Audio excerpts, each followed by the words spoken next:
All right, good morning. I'm going to talk today about Abraham Lincoln. And so this is part of my video series this week on citizenship. When I started the week with a video from a party right after I had taken the oath. Right, I took the naturalization oath 3 or 4 weeks ago, and then that was on a Thursday, and then on the Saturday had some friends over for an apple pie party, and in that party I took 10 minutes and shared some thoughts. Those because that's how I have a party, right? I invite people over and then I speechify at them. That was on Monday. Talked a little bit about Emersonian self-reliance on Tuesday. Took Wednesday and Thursday off, which is not the plan, but here we are on Friday, and I want to talk about Abraham Lincoln. And I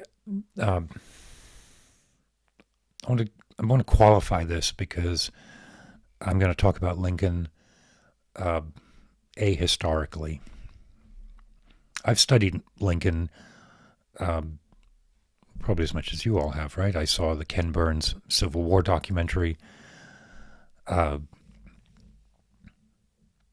I've read the biographies, or a bunch of them.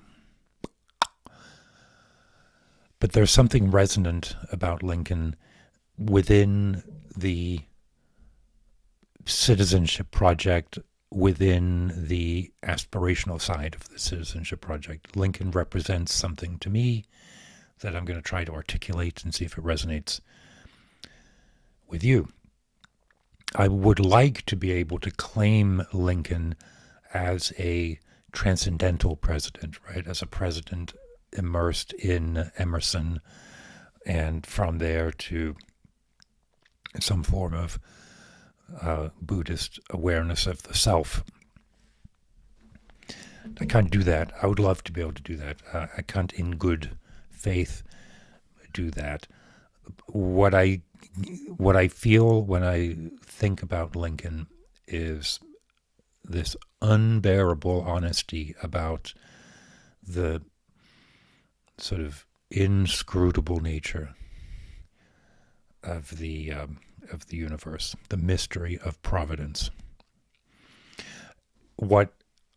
So a couple of things that come to mind around Lincoln, some stories, right? One of them is a story about my friend Lowry, who I've talked about a lot on this channel. Lowry was a visionary artist and a teacher and a writer. When he was a young man, he had his first truly large piece was in Afghanistan by the Bamiyan Buddhas. I say that not to talk about the piece, but to indicate that it was a significant piece that took several years to arrange. And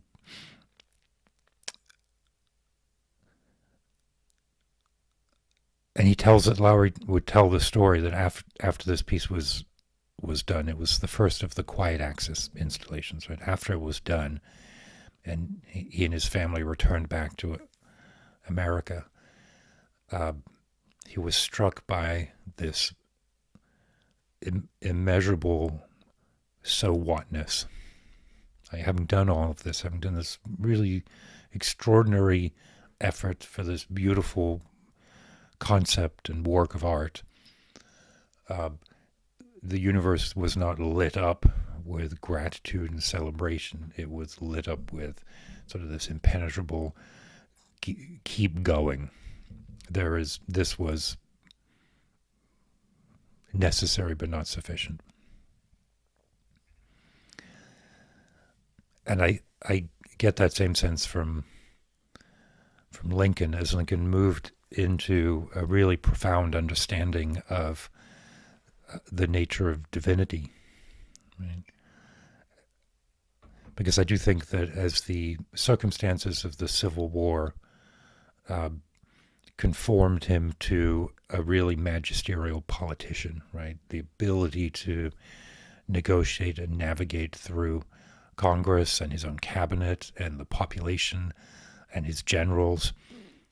I think he had he embodied the learning that we are not our circumstances, that there is a aspect of the self, the soul, the presence, the authentic being, which does unfold entirely separate from the circumstances. And it's so clear with Lincoln, of course, because the circumstances were the Civil War. The circumstances are exponentially more apparent than they are in my life, and yet the dynamic is the same, right? So there, and when Lincoln talked about providence, and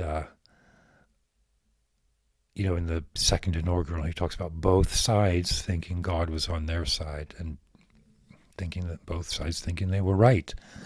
The Confederate generals who prayed to God before battle weren't thinking that they were trying to sneak one over, right? That they were on the wrong. They really thought.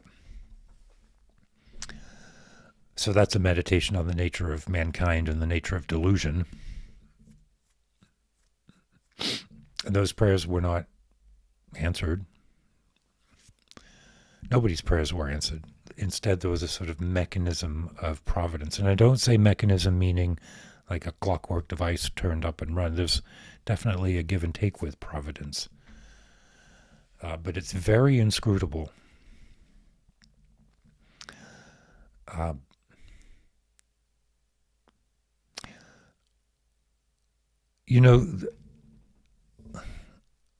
Nixon went to the Lincoln Memorial. This is a story where I have to check myself every time I think about it, because I just think it cannot be true. And yet it is. Nixon, in his decline, left the White House one night and went and sat at the Lincoln Memorial with whoever was there, protesters or hippies or tourists, I don't know, whoever was hanging out at the Lincoln Memorial middle of the night in 1971.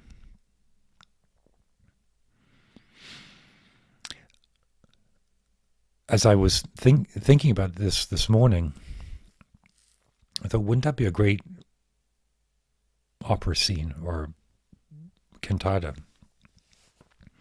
or a poem? Nixon at the Lincoln Memorial. We already have Nixon in China by John Adams, right? So I would have to call it something different. But what a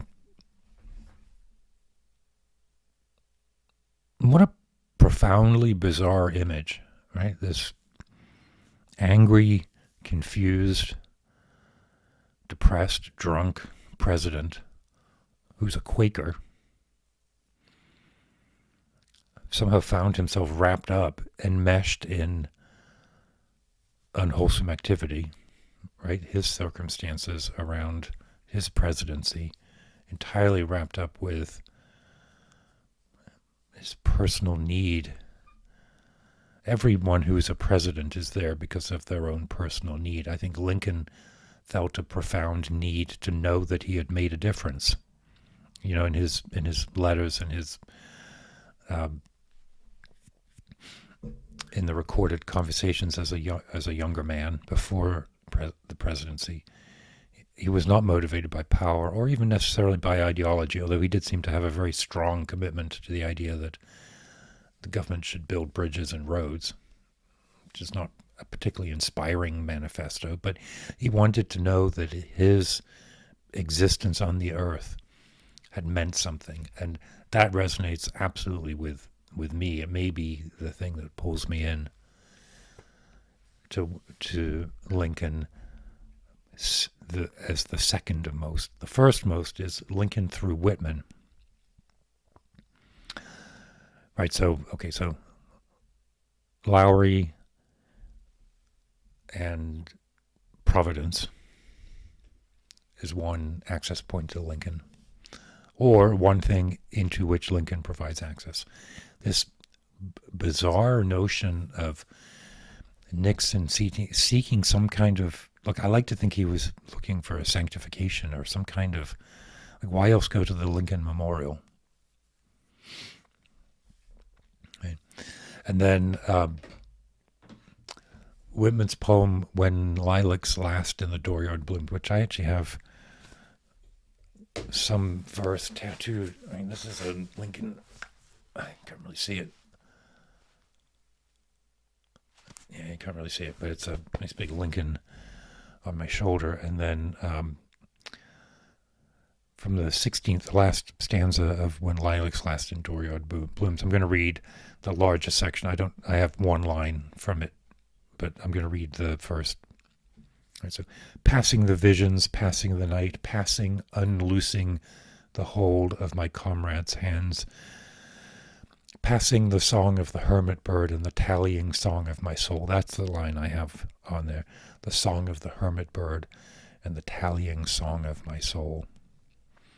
Victorious song, death's outlet song, yet varying, ever-altering song, as low and wailing, yet clear the notes, rising and falling, flooding the night, sadly sinking and fainting, as excuse me, I'll keep those in because I'm a terrible video editor. Sadly sinking and fainting, as warning and warning, and yet again bursting with joy, covering the earth and filling the spread of heaven, as that powerful psalm in the night I heard from recesses. Passing, I leave thee, lilac with heart-dropped leaves. I leave thee there in the dooryard, blooming, returning with spring. So when I think of Lincoln, I think of that poem, which is sacred, "When Lilacs Last in the Dooryard Bloom'd." And I do think of Emerson, and I think of what it would be to have politicians who call forth these kinds of ideas instead of the fucked up confusion that we have today. And by today, I know we've never had clear, good political times, but what would it be if we had politicians who read Whitman and Emerson? I'll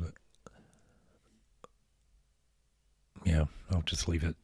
I'll leave it at that, and just have that be my fervent and forthright wish, that as we think about citizenship, as I think about citizenship and what it is to be an American, this is the constellation of ideas that really inspire me and push me over the hurdle to take the step to become a citizen. And then voting is an act that supports all of that. There are legal benefits to being a citizen, although most of the responsibilities, I've always had to pay taxes. Of course, I had to sign up for selective service when I was a young man, as a resident rather than as a citizen. Citizenship is to be embedded in this tradition of Abraham Lincoln, Walt Whitman, Ralph Waldo Emerson, and everybody around that. That's my constellation. So, let me know if you have any questions, comments. I missed the weekly Q&A this week. It should have been yesterday. But if you drop a note or a comment, I'll be looking at those next week, and keep your wits about you.